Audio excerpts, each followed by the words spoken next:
అవసరం ఉన్నా లేకున్నా ఎప్పుడూ ఒకలాగే ఉండు. నటించే బంధాలు ఎప్పటికీ శాశ్వతం కావు. అవసరం ఉన్నా లేకున్నా ఎప్పుడూ ఒకలాగే ఉండు. నటించే బంధాలు ఎప్పటికీ శాశ్వతం కావు. నవ్వుతూ చేసిన పాపాలు ఏడుస్తూ అనుభవించక తప్పదు. కాలం తప్పక సమాధానం ఇస్తుంది.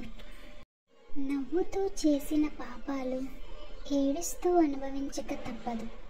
కాలం తప్పక సమాధానం ఇస్తుంది. నిజమైన ప్రేమంటే ఎప్పుడూ మన చుట్టూ తిరిగే వ్యక్తి కాదు, మన కోసం ఎప్పుడు ఎదురు చూసే వ్యక్తి. నిజమైన ప్రేమంటే ఎప్పుడూ మన చుట్టూ తిరిగే వ్యక్తి కాదు, మన కోసం ఎప్పుడు ఎదురు చూసే వ్యక్తి. చివరిగా మన ప్రేమలో నీకు నేను ఇచ్చేది ఏదైనా ఉందంటే అది నా నుండి నువ్వు కోరుకునే ఈ దూరమే. ఈ దూరం నాకు భారమే అయినా నీకోసం ఆనందంగా భరిస్తాను. ముళ్ళున్న ప్రతి చోట ఆగిపోతానంటే ఈ అడవిలో ముందుకెళ్ళేదెప్పుడు? నువ్వు మారాలి కానీ అడవైతే తన స్వభావాన్ని మార్చుకోలేదుగా. గుండెను రాయి చేసుకున్నా కాబట్టే ఎవరు బాధ పెట్టినా ఎవరు మోసం చేసినా ఇంకా తట్టుకుని భరిస్తున్నాను. ఎప్పుడూ నీతో ఒకేలా ఉండాలి అనుకోవడం నీ తప్పే కదా. ఈ ప్రపంచంలో అన్నిటికన్నా వేగంగా మారేది మనిషి మనసు, ఆలోచనలు మాత్రమే.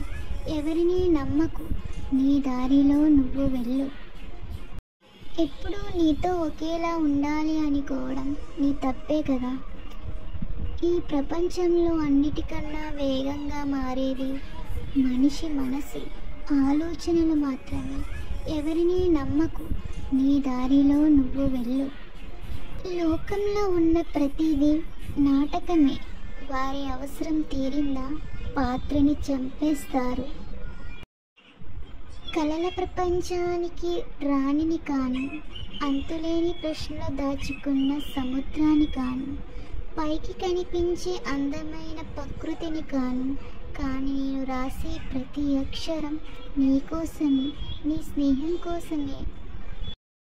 అర్థానికి అపార్థానికి తేడా కేవలం ఒకే అక్షరం కావచ్చు, కానీ ఆ ఒక్క అక్షరానికి 2 జీవితాలను బలి తీసుకునే శక్తి ఉంది. దూరం 2 మనుషుల మధ్య అయితే కొంతకాలానికి చెరిగిపోతుంది. అదే 2 మనసుల మధ్య అయితే ఎప్పటికీ దరి చేరదు. ప్రేమ ఏడిపించినంతగా ప్రపంచంలో ఏదీ ఏడిపించదు. అయినా ఆ ప్రేమని ప్రేమిస్తాను. ఎందుకు మరి?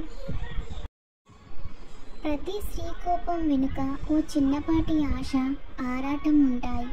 అవి అర్థం చేసుకున్న మగాడికి ఆమె దేవత అవుతుంది, చేసుకోని వాడికి ఆమె ఓ తలనొప్పి అవుతుంది. బలమైన గాయం తగిలాకే అసలైన విజయం కనిపిస్తుంది. గాయం అంటే నొప్పి కాదు, నిన్ను నువ్వు తెలుసుకునే అవకాశం. హృదయం గాయం చేశావని తెలుసు, నా హృదయం గాయపడిందని తెలుసు, కానీ మృత్యువుకి చేరవేయంత గాయపరిచావని మొన్న తెలుసుకున్నాను. మనసు కూడా చాలా విచిత్రమైనది. సంతోషాన్ని ఇచ్చే వాళ్ళనైనా మర్చిపోతుందేమో కానీ బాధను కలిగించే వారిని మాత్రం ఎన్నటికీ మరువదు. కలలాంటి నా జీవితంలోకి అలవై వచ్చావు. సముద్రమంత కన్నీరును మిగిల్చి వెళ్ళావు. చివరికి నా కన్నీరును నాకే బహుమతిగా ఇచ్చావు.